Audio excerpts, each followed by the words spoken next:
Now, how do we know? I mean, how do we know that, how would we know whether something is a legit investment or not?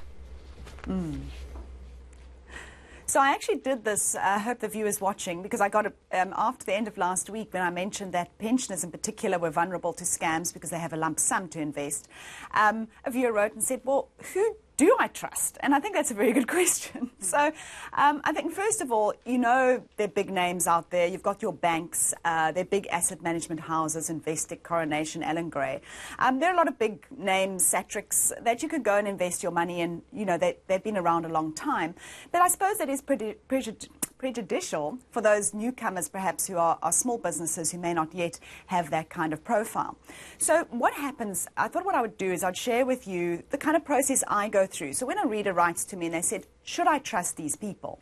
There's sort of 3 steps that I take. So the first of all is, does it pass the smell test? And that's always that, if it looks too good to be true, it is too good to be true.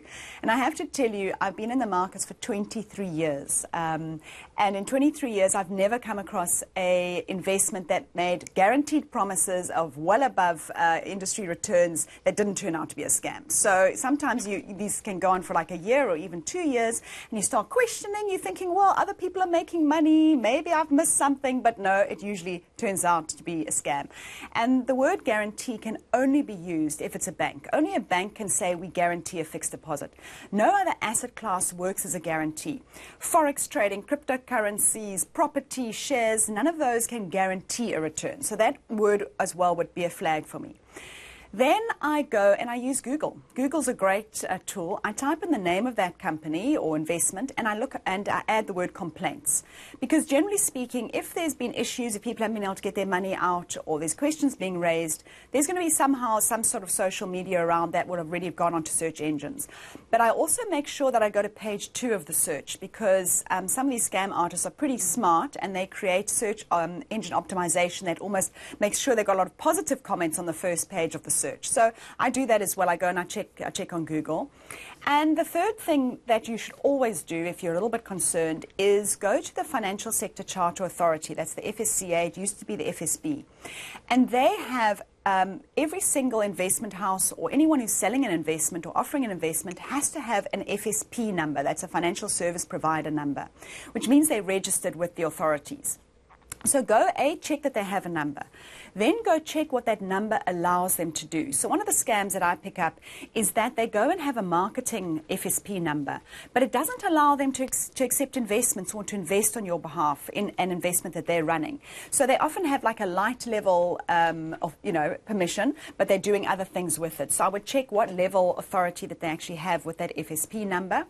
And the other thing I do is check that FSP number, the details of that company match what is showing on their website. So what the authority has, what the FSCA has on their website matches what that website says. One of the big scams we're picking up, and I promise you I'm getting one of these every week from the authorities, is people who are hijacking FSP numbers from legitimate businesses and then pretending it's their business and even sometimes using the same name. So I think that's what you've got to do. You've got to go through a process. And if you're at the end of that, you're worried, you think that these guys aren't legit, let the FSCA know and let them conduct an investigation. Because, at the end of the day, this is your money.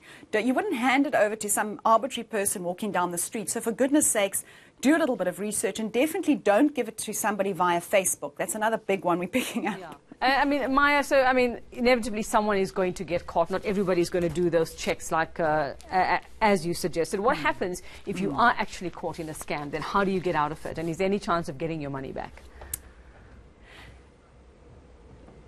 Unfortunately, not really. The reality is, and this is what a lot of people misunderstand, they think, the authorities, the regulators will step in. But if that business was a scam, it's not legislated or it's not regulated by them. So it's kind of two people. If you want to go and give your money to someone, who oversees that? So it isn't always easy to get your money back because, for example, the Financial Sector Charter Authority doesn't have any authority over that individual because it was a scam. They weren't registered with them. If they were registered with them and they perhaps even had an FSP number, then they can start to investigate. But the other step, obviously, it's actually a matter to take to the police. But the response that I tend to find the police have is, well, this is between two people. You chose to give your money to them. It's not our problem. It's a civil matter. So the best outcome is generally if you can get in other people who were taken in by the scam. So you actually create almost like a class action.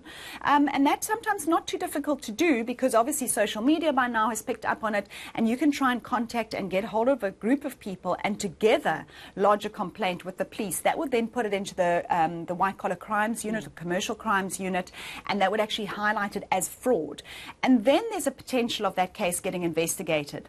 But, and I mean, I've been involved in these where I've actually brought cases to the police, and people are being prosecuted, but the cases go on for years and years and years. So just know, once you've lost your money, I still recommend you let the authorities know so that they can at least warn other people. And, you know, make the effort, go and charge them at the police because that does build a case. But at the end of the day, the chances are low. All right, thanks very much, Maya Fisher-French there, just giving us that bit of advice. If it seems too good to be true, well, it probably is. That's the age-old adage, partner.